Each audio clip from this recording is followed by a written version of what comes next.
it's Jess. Welcome back to the Nike Bradshaw YouTube channel. In this video, we finally made it to the season finale of season 1. This episode was so hard to rewatch. Y'all already know why, but let's get right into it. So Rhaenyra is on Dragonstone a little bit pregnant, okay? She's not fully showing, but she's a little bit pregnant. And Rhaenys pulls up on Dragonback to say, hey girl, hate to be the one to tell you, but your daddy dead and the green's about to come for you. They have declared Aegon to be the king before all of the people in the dragon pit. I thought it was the Sept of Baelor, but they were in the dragon pit and they done made this man king. So y'all might want to get ready. Now, Daemon is suspicious because Daemon is like, why you didn't just kill them? Why didn't you and Meleys just kill them?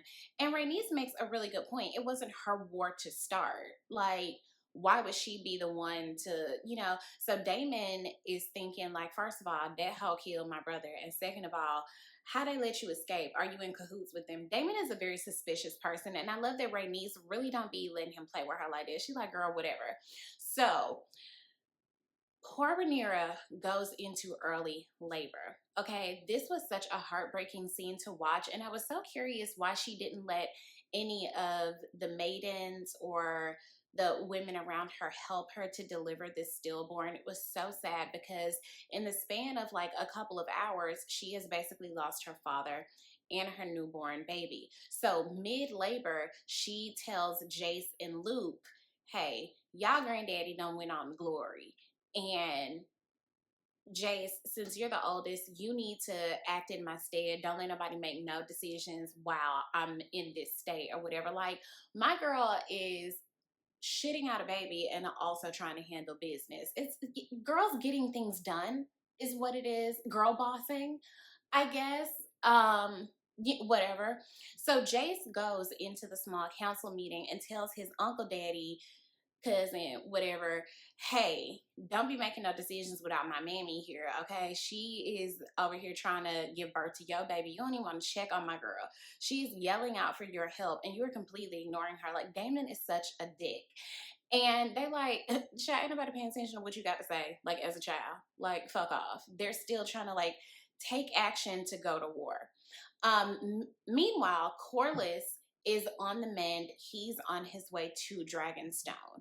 So there are these power struggles between Daemon and Rhaenyra about what strategy to take. Like, Rhaenyra is like, my father believed in peace and all the things. If we're going to go to war, I want it to be an intentional decision. And Daemon is like, bitch, we got dragons. And Rhaenyra is like, girl, they got dragons too. Dragons are basically weapons of mass destruction. So if we gonna pull out the big body, we need to be sure that we really want to go to big body war. I think that Rhaenyra is making sense, but Daemon is such a hothead. He's like, these folk done tried us. We need you to go ahead and, get to it. So Corlys is coming out of his coma. And I love that Rhaenys, as soon as he woke up and then she woke up, she hit him with I just think it's funny how. Like, you abandoned me for years to deal with the grief of the loss of both of our kids. Shit was shaky. And let me also let you know, your brother dead too. Okay, he went on to glory by Daemon's hand because he felt like it was a good idea to call Rhaenyra a whore in front of her pappy and them. So this what you done came home to. Corlys is like, baby, let's just get the hell on. Let's take our grandchildren and go to our retirement home in Florida. And Rhaenys is like, what the hell is you talking about? Them kids ain't gonna be safe as long as Aegon is on the throne. They won't, as long as they have a claim, they're never going to be safe anywhere that we take them. So you might as well just put your hat in the ring, And he admits that she was right about his ambitions for the Iron Throne and where it has gotten them. And so that's what he want to pull out. She like, nah, baby, we in this now. So Corlys goes and lets Rhaenyra know, like, hey, girl, you have the whole Valyrian fleet behind you, what you want to do.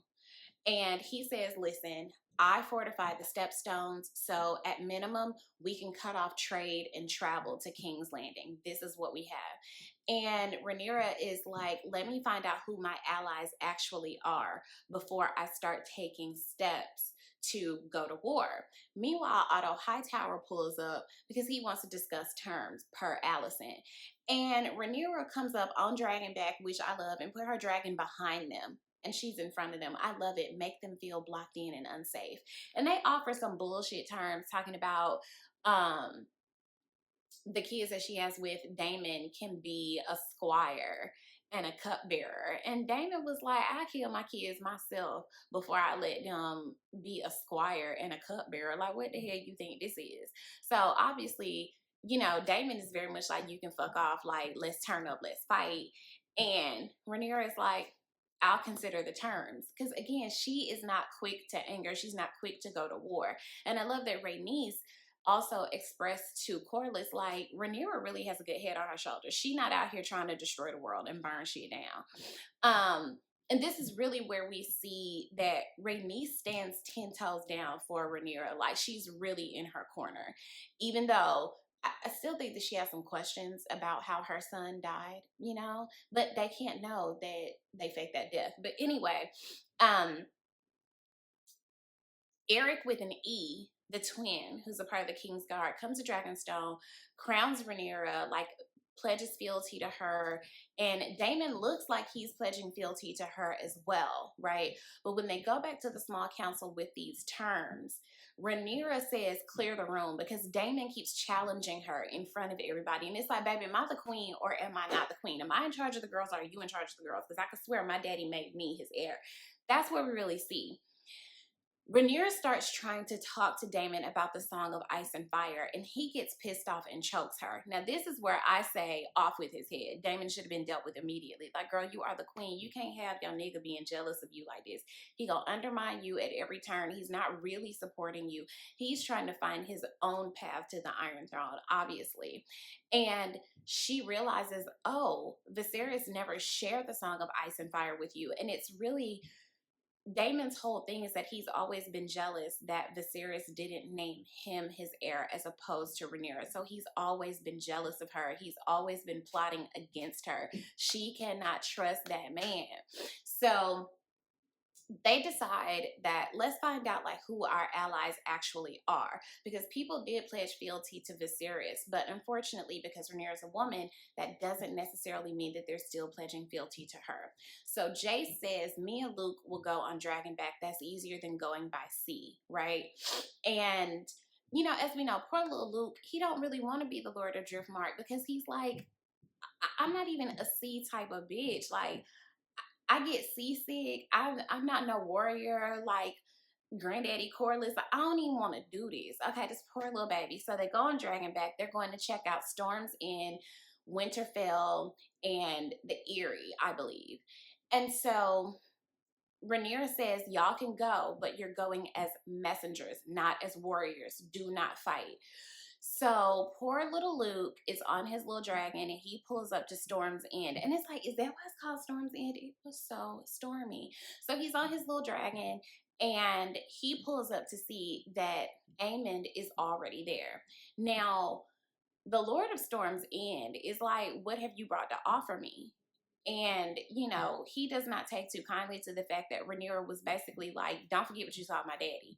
And he doesn't like that. He's like, girl, don't tell me what to forget and what not to forget. You done shot up here empty-handed or whatever. And then they was calling her Princess Rhaenyra instead of Queen. So it's like, y'all really throwing a whole lot of shade at my mama right now. And the Greens have offered him like a marriage proposal, and he's asking Luke, which one of my daughters are you gonna marry? And he's like, babe, I'm already betrothed. I didn't even pull up here for nothing like that. I just can't give you this scroll. This is what my mama said. I'm about to dip out.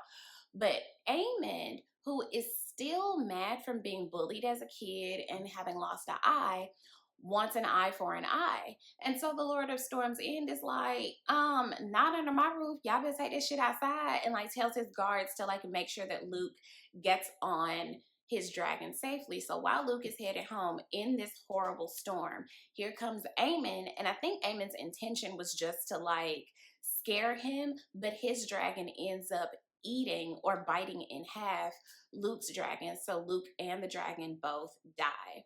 So then we see this heartbreaking scene where Daemon goes to deliver the news to Rhaenyra. And that final scene where Rhaenyra turns back, where you realize she has learned that her father is dead. She just delivered a stillborn that she had to bury, where she was then immediately crowned queen, and now she's lost a son. So my girl is going the fuck through it, and that is how season 1 ends. I will be back so we can jump into season 2 to pick up from here. Let me know what you guys thought of season 1. Thank you for joining me. I know we had to play catch up. Be sure to like and comment and subscribe and share. And if you like what you saw here and want to continue to support, join our Patreon. Let me know what exclusive content you would like to see, but keep it cute. Don't come over here being weird. Okay, bye guys.